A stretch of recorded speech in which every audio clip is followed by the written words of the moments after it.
Carmelo Martín. Simplemente diferente.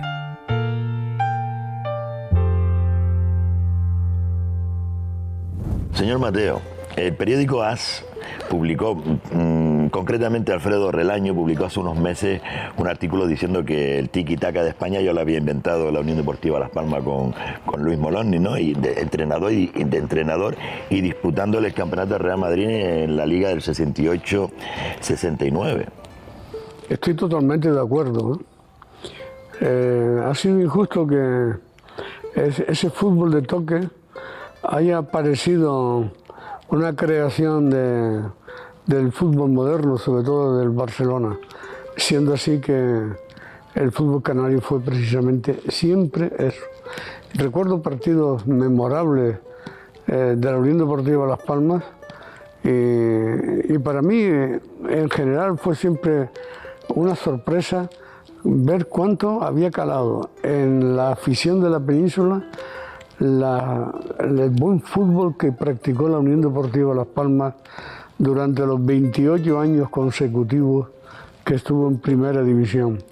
Por ejemplo, yo estuve destinado en Antequera, una importante ciudad de la provincia de Málaga, y allí había un equipo que se llamaba Unión Deportiva Las Palmas. Sí. Sí, y que vestía nuestros colores. Aquello me emocionó a mí muchísimo. Y por supuesto ellos me consideraron enseguida uno de los suyos.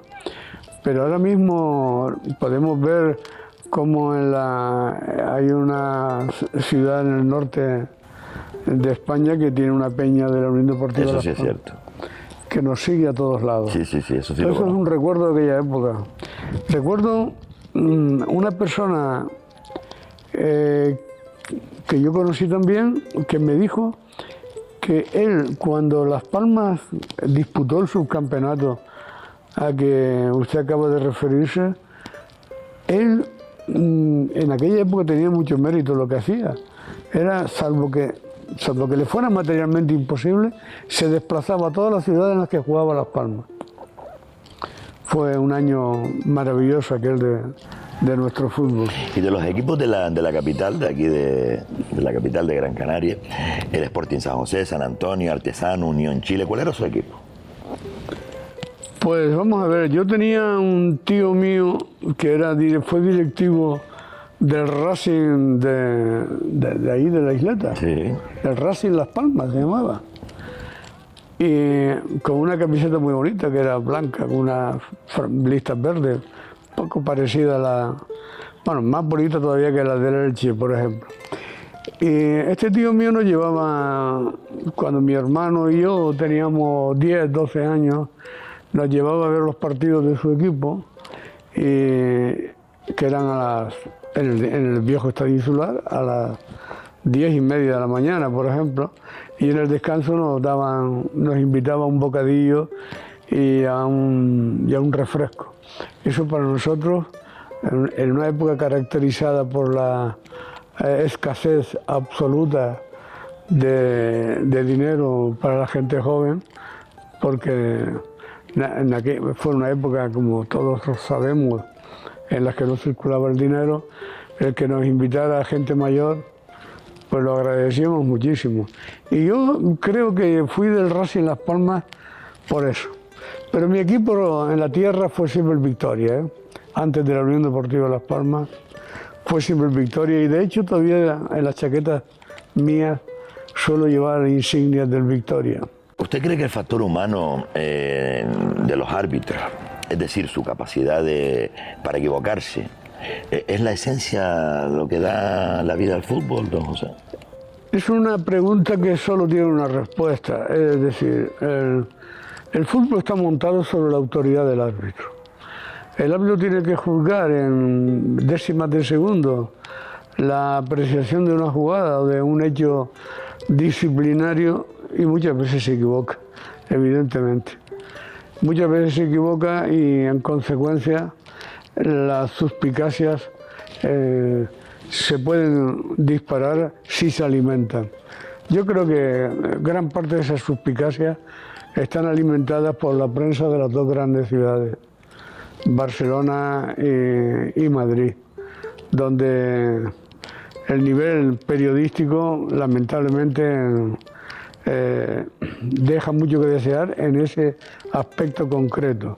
Hay grandes periodistas, el caso de Alfredo Relaño es un periodista culto e inteligente y sus pequeñas crónicas vale la pena leerlas, pero después hay una serie de pequeños cronistas que atizan el ambiente haciendo el trabajo sucio de buscar justificaciones a las pérdidas de puntos o a las pérdidas de partidos fuera de los terrenos de juego.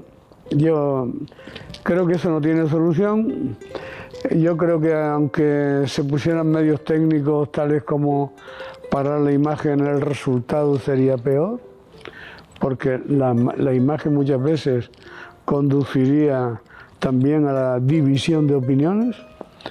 Es muy difícil poner de acuerdo a nadie en un tema tan apasionado y yo creo que el fútbol tiene que seguir como está.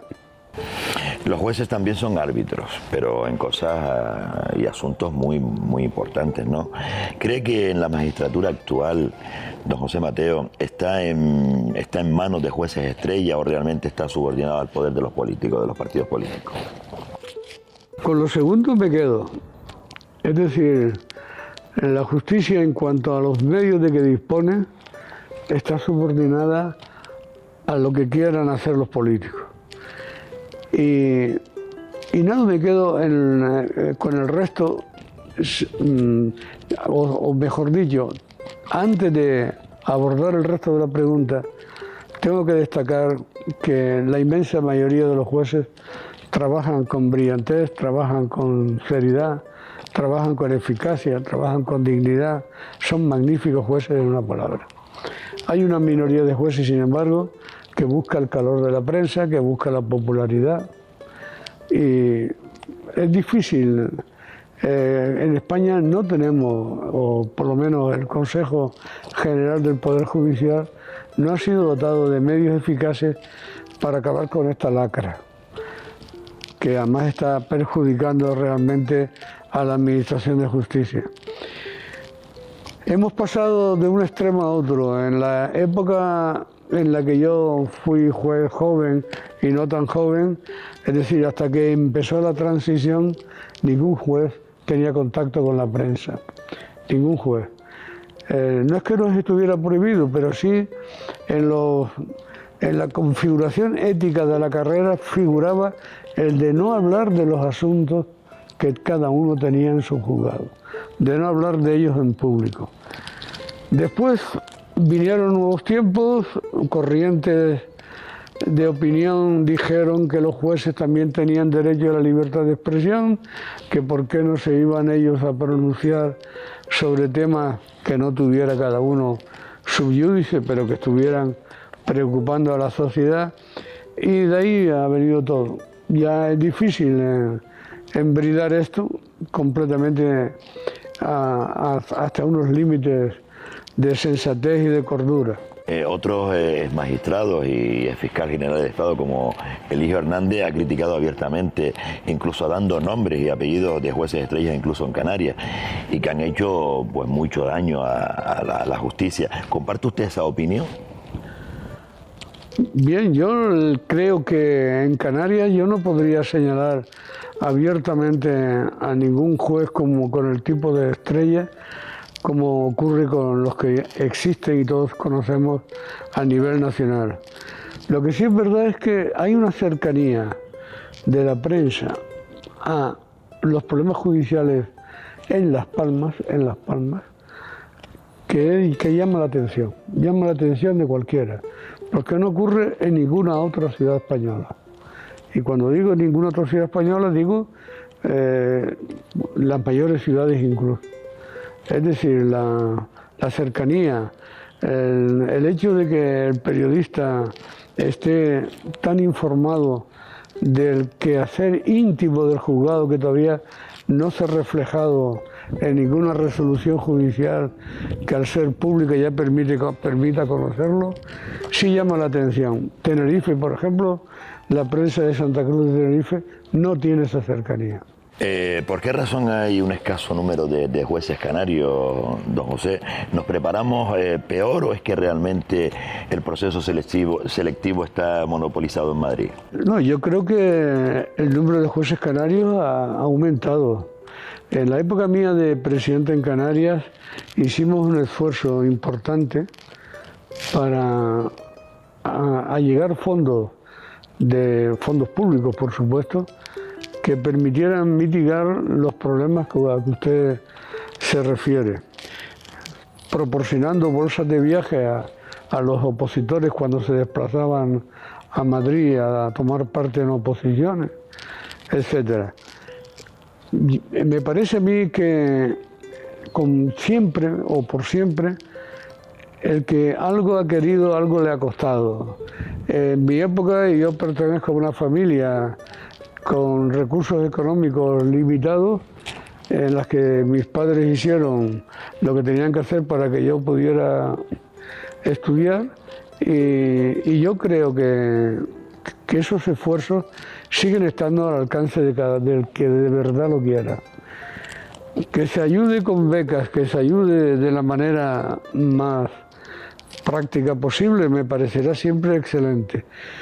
Pero vuelvo a decir que incluso hoy yo no sé, creo, no manejo cifras exactas de opositores que tengan los preparadores que hay en Las Palmas o en Tenerife, pero sí insisto en que noto en los escalafones, aquí mismo en la ciudad, noto ya la presencia de un importante número de jueces canarios, cosa que antes era impensable. Cuando yo gané las oposiciones era el único juez de Las Palmas, de Gran Canaria, y había una figura histórica que era don José María del Campo y Arena, que era un magistrado a punto de jubilarse que estaba en Tenerife.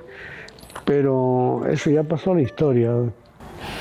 El presidente del Tribunal Superior de Justicia de Canarias, el señor Navarro, ahora elegido presidente de la Audiencia Nacional, accedió a la carrera judicial en 1991 por el turno de abogado de reconocido prestigio. ¿Usted cree que los magistrados que entraron por oposición se sienten perjudicados por este medio de selección, don José? No, la carrera judicial ha tenido un encaje perfecto, ha aceptado disciplinadamente el que otros compañeros pertenecientes a otros sistemas de acceso a la carrera se hayan sentado a su lado en las mesas de los tribunales. El turno por el que entró el nuevo presidente de la Audiencia Nacional, que había hecho y ganado la oposición de integrantes del cuerpo jurídico militar, el turno ese ya ha desaparecido.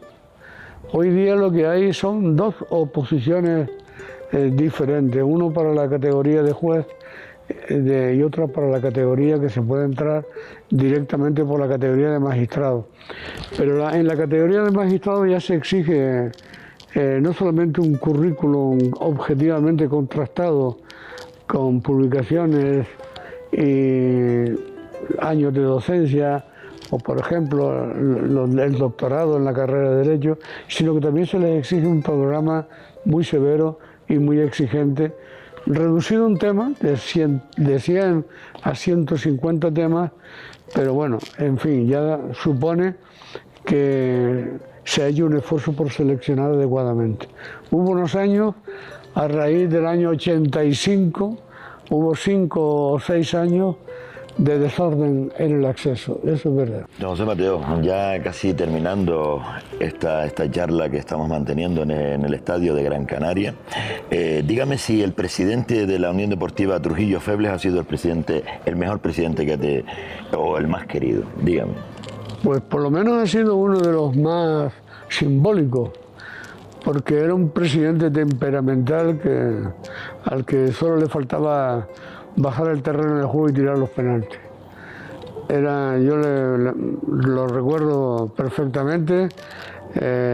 Poca gente se atrevía a meterse con la directiva cuando él estaba en el palco, en el viejo estadio insular, en el que la salida del público era precisamente por debajo del balconcillo donde estaba la directiva. El Trujillo Feble no vacilaba en insultar del peor modo posible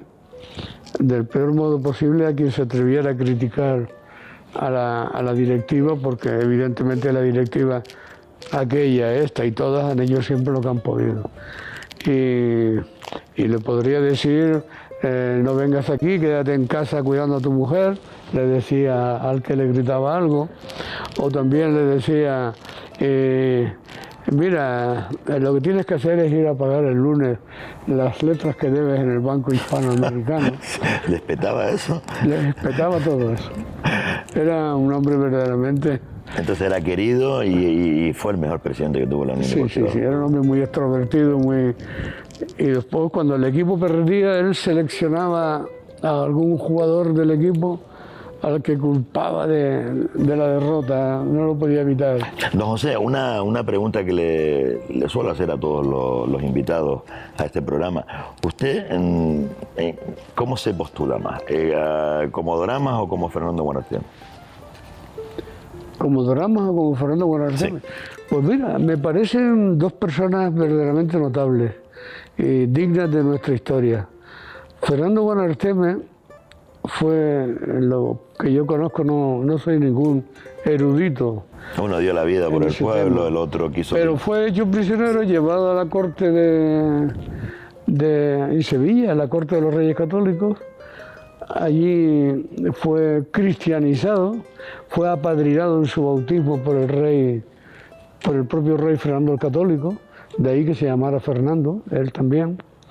Y cuando vino, colaboró en la pacificación de la conquista, por cuanto convenció a nuestros antepasados aborígenes de que estábamos en presencia de una civilización y de una marcha que no se podría ya contener.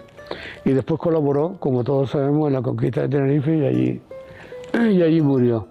Y Doramas representa pues el espíritu numantino llevado a su límite más excelso, que es el de dar la vida por el amor a tu tierra. Bien, yo creo que los dos fueron fieles y cada uno en su estilo engrandeció a esta tierra, por cuanto nuestro destino era caer en manos de una potencia europea. Eso era inevitable. ¿Y qué le parece ahora que el Cabildo de Gran Canaria quiere recuperar los huesos de Fernando Buenarteme para enterrarlos en Galdas? Me parece lo lógico. ¿No cree usted que se va a abrir otra vez una...? No nos harán caso en Tenerife, simplemente. Eso pertenece al Cabildo de Tenerife y de allí no van a salir. O sea, eso es una maniobra de divertimiento nada más. Le voy a hacer un ranking. Le voy a nombrar algunos personajes de aquí y usted me va a dar una puntuación del 1 al 10 si le parece bien. Vamos a comenzar con Doramas. Yo le daría un 10. Doctor Chill. Un 9 por lo menos. Loni Castillo. Loni Castillo, 9 también. López Botas.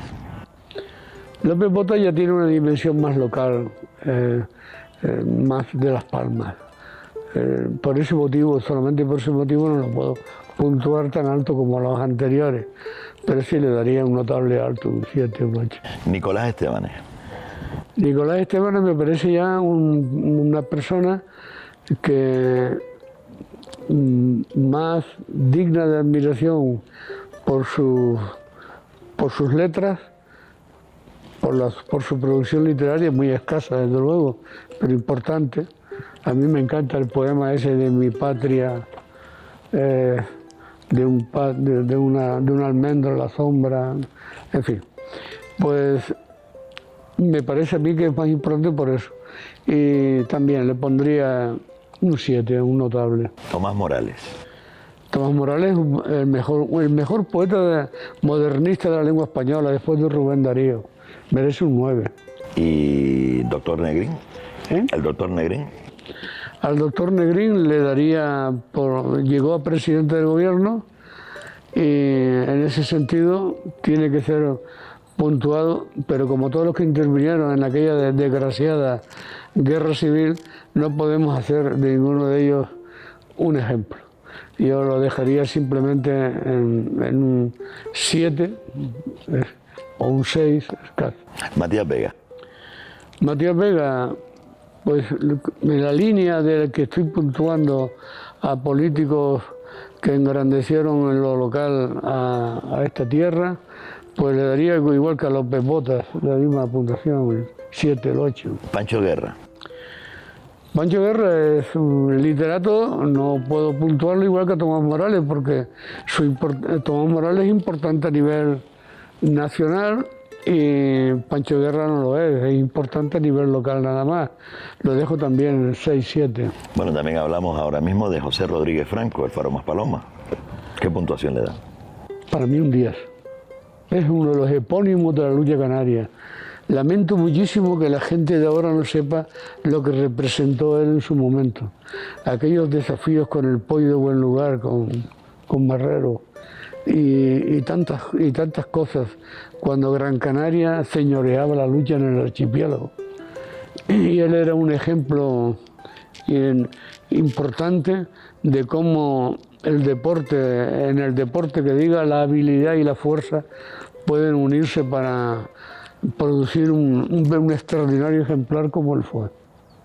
O sea, un 10. Un 10. ¿Y Alfredo Kraus? Otro 10, claro. ¿Quién va a rebajar? Lamento que no haya más escala para Alfredo. Alfredo era compañero mío de bachillerato. Me honré siempre con su amistad, ya de mayor. Lo veía relativamente con alguna frecuencia. En Madrid tropezaba con él en algún que otro sarao. Y era una persona al que costaba acercarse a él porque era celoso de su intimidad. Pero era un hombre, yo como veía en él siempre al que había sido compañero mío unos cursos por encima en el Corazón de María, en el Colegio Claret, pues yo me sentía muy cómodo con él. Para usted, don José Mateo Díaz, ¿quién es la persona que actualmente defiende mejor Gran Canaria? Yo me pone ahora sí que de verdad en un verdadero compromiso, porque no creo que Gran Canaria esté bien defendida. Yo soy de los que pienso que nuestros políticos podían haber hecho más por esta tierra. No quiero criticar a ninguno en particular. Sé que el actual presidente del Cabildo se ha batido el cobre en 2 o 3 episodios frente a la isla vecina y frente al gobierno canario. Sé también que el alcalde de la ciudad ha luchado porque se le dé a Las Palmas lo que le corresponde. Pero ya he sabido que en esta tierra pues tenemos que compartir con Tenerife cuando merecemos más y cuando merecemos menos nos quedamos con menos. ¿Qué le diría usted a las nuevas generaciones, a la juventud? ¿Qué pues mensaje que disfruten de la vida, porque la vida se pone cada vez más hermosa para la gente joven. La vida yo soy de los convencidos de que la vida es mejor ahora que hace 30 años. Y que hace 30 años era mejor que hace 100. En consecuencia, esto no tiene por qué dejar de seguir así. Hoy se vive más cómodamente, se tienen más cosas, hay disponibilidad de más cosas, y yo creo que todo esto invita al optimismo. Que hay dificultades, naturalmente. Lo que ocurre es que también que no perder de vista que el trabajo es lo importante, y que sin el trabajo nada se notará. Don José Mateo Díaz, muchísimas gracias. Ha sido un placer enorme haber compartido con usted unos minutos en la televisión. El placer ha sido ¿Ha estado cómodo? He estado estupendamente aquí. Muchísimas gracias. Pues nada.